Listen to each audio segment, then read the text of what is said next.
Came over the other day and she saw that he was in his rocking chair. And mind you, he was awake the whole entire day. So I finally put him on the rocking chair for him to just chill, and he knocked out.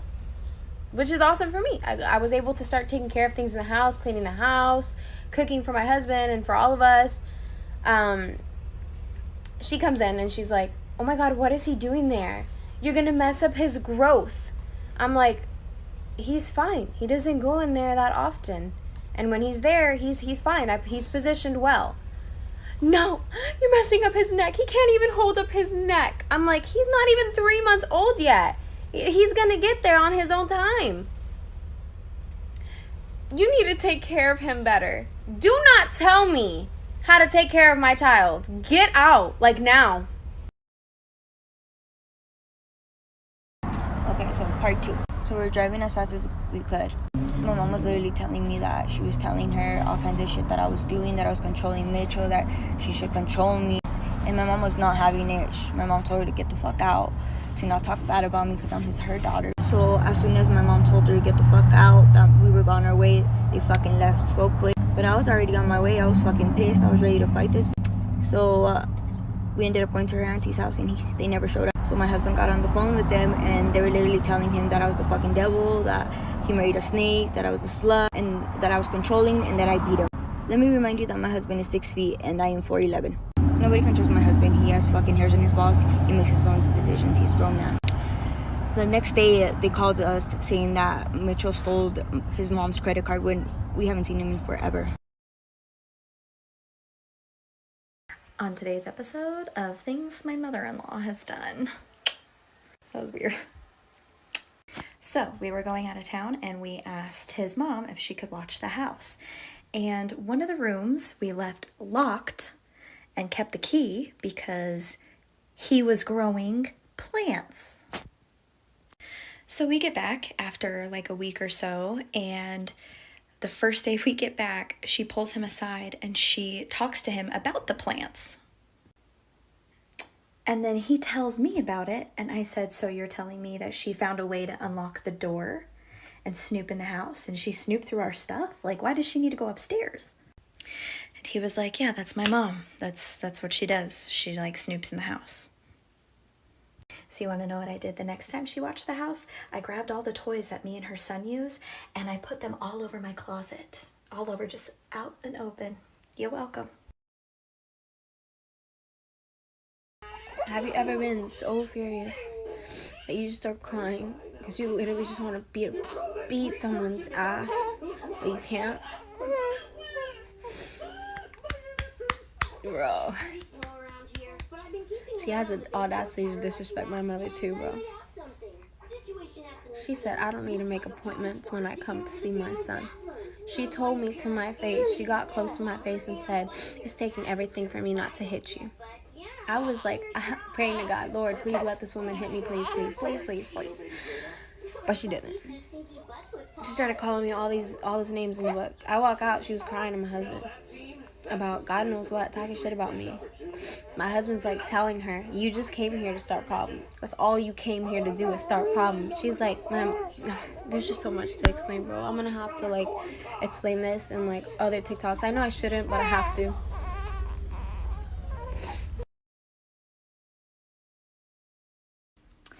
I don't know how I made it to the toxic mother-in-law side of TikTok, but let me tell you, I'm here for it, sis. So on that note, story time.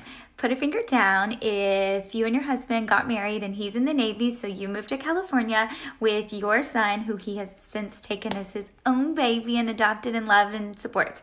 But you guys are living in California after you got married, and you are pregnant, like 2-3 months pregnant, with your second baby, your first together.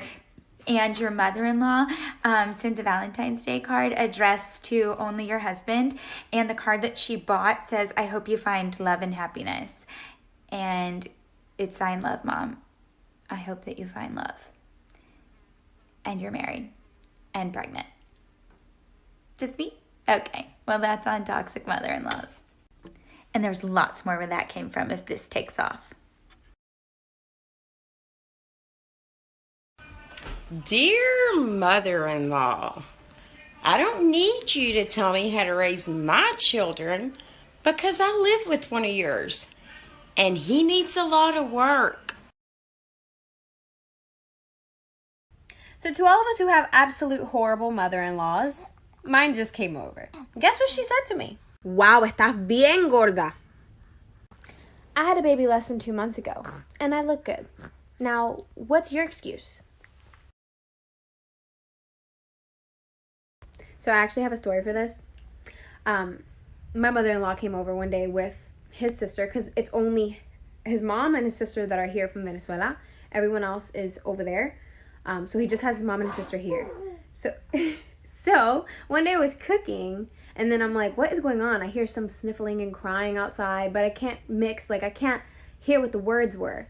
My husband comes inside after they left, and I'm like, why didn't they come inside? He's like, you won't believe what they said. She's trying to take you away from us. We can never come here. She's a bad person. Mind you, I never say anything. They come over here, and if, let's say they want help doing something, I'll help them. But the second I don't help them, I'm the worst person alive. And that's on manipulative mothers. Bye-bye. Bye-bye. Hasta luego. Hasta luego. Bye. Bye. Ándale, ándale, sí. Ándale. Sí. Ándale, pues. Ok. Gracias. Ok. Bye. Bye. Bye. Bye. Bye. Oye, así. Bye. Bye. Ok. Bye. Bye. Bye. Así le hago yo. Igual, Así le hice. igual, sí. Así le hice yo ahorita. Es que no, así yo, Sí, sí. así le hice yo. Now, me, you check me now. I Yeah. check you. Sí. Now, me, talk here. ¿Para qué? Adiós. Oh. Bye. Like this? No. You look me. You look me now. Talk here. Sí. Sí. Mucho tiempo.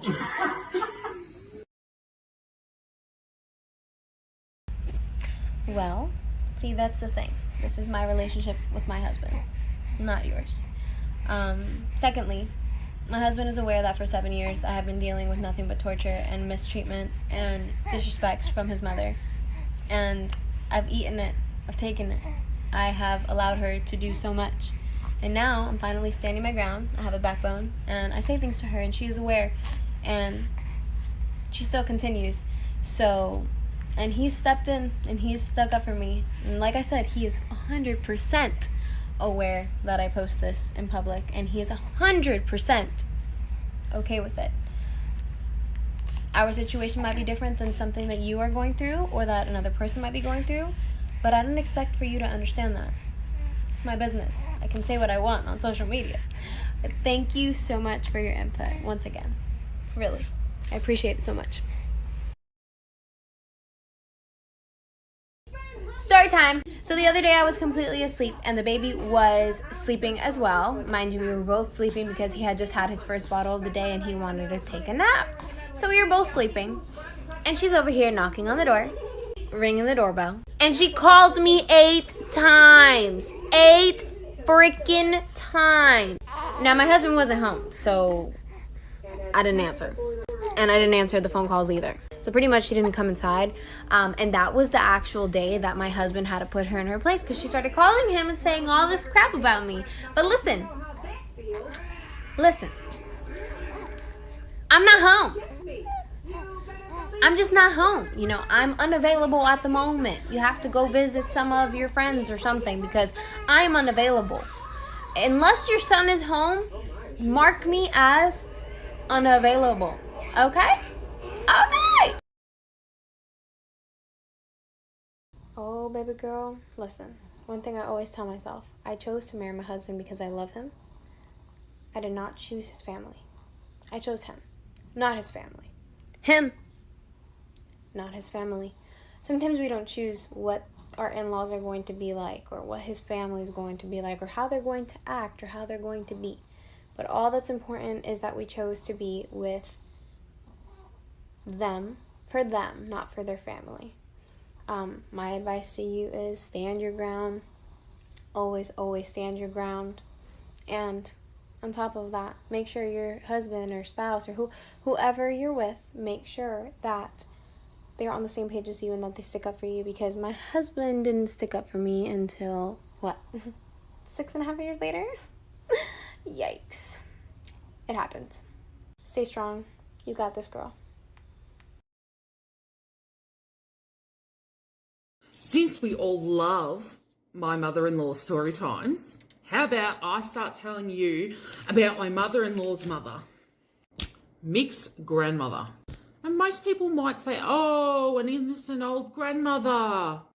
Don't do that, because you're wrong. I've been with Mick since the end of high school. Holy shit, that's nearly 20 years. So we are currently in a beef, our longest running one. This includes Mick, no contact, but I will get to that later. Let me start from the beginning. This woman is a volatile narcissist. How volatile, you ask? Well, once, when I had a sleepover with Mick in year 12 or school holidays, and she'd woken both of us up to say that she's made bacon and eggs for breakfast. I found the toxic mother-in-law side of TikTok, and it is where I belong. So I thought I'd just do a nice little put a finger down for my mother-in-law. Shout out to you, Lori. So put a finger down if you sent your mother-in-law a nice message on Mother's Day saying that you hope she had a great day, and then she took it really offensively. So she had your father-in-law call your parents and yell at them and say that they need to control their daughter. And then your father-in-law called you repeatedly on Mother's Day while you're trying to work on your PhD exam, and then he wouldn't stop calling. And so he sent you a 500-word text message saying shame on you multiple times. And then your mother-in-law sent a really nice email to your husband saying that he was being brainwashed and manipulated by way of an unhealthy relationship with his wife. My mother then told her, if you're not going to reason, mind you, I want you guys to keep in mind my husband this whole time is trying everything to get her on the same page as all of us. And she's like, no. And then my husband, this was the breaking point when she told my mom, you guys are the same, so I don't want to hear anything from you. My husband goes, you know what? You're not coming here again. If you can't call me, don't come. Do not come to my house if you can't call me. And guess what? Even if you call me and you do come to my house, do not even plan. If you have even a plan of coming here and talking poorly about my wife, do not come. You are not welcome here with negativity. You are not welcome here unannounced. And that's how it's going to be. When my mom came inside and told me how my husband was standing up for me and standing his ground, it was insane. So I'm just sitting here changing the baby's diaper, as you can see his little feet. And lo and behold, I get a notification from my camera. A notification from my camera. What does it say? That my husband's mother arrived, right?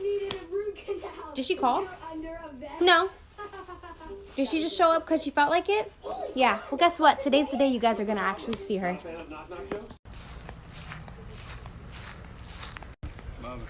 What you guys just saw was her crying. Just letting you know. She started crying like a baby, coming over here to talk shit about me. Because that's what she always fucking does. So she was just here right now, talking shit about me, crying to my husband. Well, I went up there, and I had to say everything in my life to her. Because I'm tired of her. I'm tired. That's it. This is it. And she's calling me a bad person and all this stuff because she wants to sit there and talk shit about me to my husband in my own fucking house. She needs to get the fuck out of my house is what she needs to do. Enough is enough.